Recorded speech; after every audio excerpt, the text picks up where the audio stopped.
Doctor Gagandeep Kong यह जुलाई 2020 तक transitional health science and technology institute Faridabad की एग्जीक्यूटिव डायरेक्टर थी, जो कि भारत के विज्ञान एवं प्रौद्योगिकी मंत्रालय के बायोटेक्नोलॉजी विभाग के अंतर्गत एक स्वायत्त संस्था है। डॉक्टर गगनदीप कांग ने अपनी मेहनत के बल पर यह मुकाम हासिल किया है। डॉक्टर कांग दस्त रोगों की एक प्रमुख शोधकर्ता हैं। यह शोध बच्चों के रोटावायरल संक्रमण और रोटावायरल वैक्सीन के परीक्षण से संबंधित है। देश की अग्रणी वैज्ञानिक डॉक्टर गगनदीप कांग का जन्म 3 नवंबर 1962 को शिमला में हुआ था। इनकी मां अंग्रेजी व इतिहास विषय की अध्यापिका थी। इनके पिता भारतीय रेलवे में मैकेनिकल इंजीनियर थे। भारतीय रेलवे में नौकरी की वजह से इनके पिता का जल्दी जल्दी ट्रांसफर होने के कारण ये एक ही स्थान पर न रह सकी और इसी कारण इन्होंने लगभग 10 स्कूल बदले।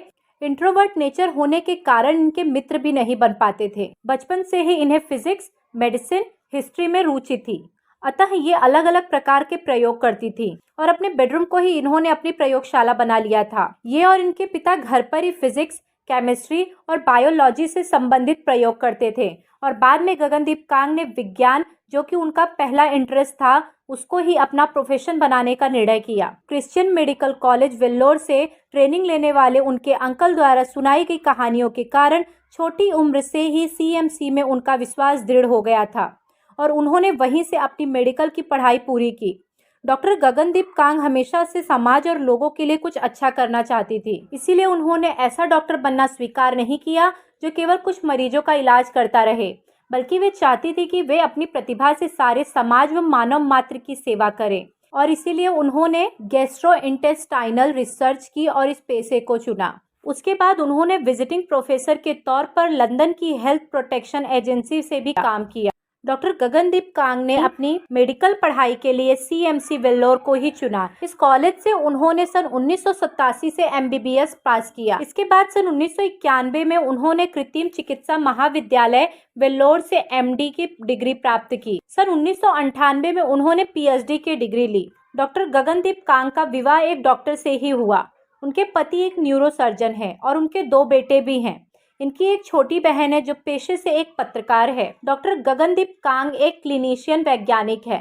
इन्होंने दस्त रोगों पर कार्य किया है और 300 से अधिक चिकित्सा पत्र प्रकाशित किए गए हैं। डॉक्टर गगनदीप कांग ने बच्चों में फैलने वाले संक्रमण रोटावायरस के साथ साथ टाइफाइड पर भी रिसर्च किया है। इन्होंने वैक्सीन के विकास के लिए लैब सहायता प्रदान की और रोटावायरस से प्रभावित लोगों के लिए एक पूरा नेटवर्क स्थापित किया।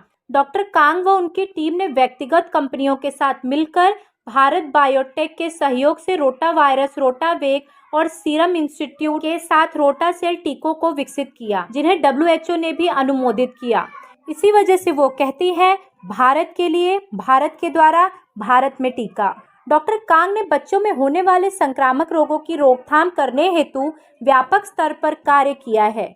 देश भर में इन्होंने नेशनल रोटा वायरस और टाइफाइड सर्विलांस नेटवर्क की सहायता से वैक्सीन का ट्रायल किया।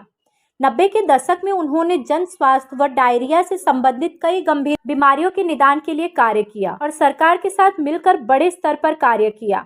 बच्चों में होने वाले संक्रामक रोगों की रोकथाम हेतु कार्य करने का विशिष्ट अनुभव इनके पास है। उनका मानना है कि स्वच्छ पेयजल, स्वच्छ भोजन और स्वच्छता की व्यवस्था हर जगह होनी चाहिए, तभी हम बच्चों को होने वाली बीमारियों से बचा सकते हैं। डॉक्टर कांग ने अपने परीक्षण व अनुसंधान के लिए जो आंकड़े इकट्ठा किए हैं, वे भारत सरकार के टीकाकरण अभियान में अति महत्वपूर्ण साबित होते हैं। डायरिया से भारत में होने वाली बच्चों की मृत्यु के आंकड़े बहुत ज्यादा हैं। इस बीमारी के रोकथाम के लिए रोटावायरस वैक्सीन पिलाई जाती है। 2006 में मैक्सिको में रोटावायरस वैक्सीनेशन शुरू हुआ। डॉक्टर कांग ने अपने अध्ययन में इस बात का पता लगाया कि मैक्सिको की यह वैक्सीन भारत में असरकारक नहीं है, क्योंकि भारत और मैक्सिको की परिस्थितियों में अंतर है। अतः इन्होंने भारत की परिस्थितियों के अनुकूल वैक्सीन बनाने के लिए भारत के एक गांव से सैंपल इकट्ठे किए और रिसर्च शुरू की। डब्ल्यूएचओ के ट्रायल में इनके ड्रग्स को सफलता मिली और इन्होंने ही भारत, चीन, ब्राजील के वैज्ञानिकों को इस दवा को विकसित करने की ट्रेनिंग दी। अपनी क्षमताओं और प्रतिभाओं से समाज के लोगों व मानवता की सेवा करने वाली डॉक्टर कांग को मेडिकल के क्षेत्र में विशिष्ट योगदान के लिए women bio scientist of the year 2006 में मिला था। उन्हें 2008 में fellow pathologist royal college of London की तरफ से भी अवार्ड मिला था। 2016 में इन्हें लाइफ साइंसेज से इंफोसिस पुरस्कार मिला था। इसी तरह के कई सारे अवार्ड डॉक्टर कांग के नाम पर है। डॉक्टर कांग ने लगभग 30 वर्षों के अपने अथक प्रयासों, सच्ची लगन व कठोर परिश्रम से न केवल भारत बल्कि दुनिया के कई सारे जानलेवा बीमारियों से बचाव का रास्ता दिखाया। साथ ही कोविड-19 महामारी के दौरान 2020 में इन्होंने अपने कार्य से मिसाल पेश की, जिस कारण से उन्हें कमेटी का सदस्य बनाया गया और इन्हें गॉड मदर ऑफ वैक्सीन के नाम से सम्मानित किया गया। डॉक्टर कांग ने कोविड से जुड़ी कमेटी से इस्तीफा दे दिया है। यह कमेटी कुछ समय पहले ही बंद कर दी गई है। अपने इस्तीफा देने के सवाल पर उनका जवाब था कि ये इस्तीफा उनके निजी कारणों से दिया गया है। धन्यवाद। If you like my video then please do like, share and subscribe. Thank you.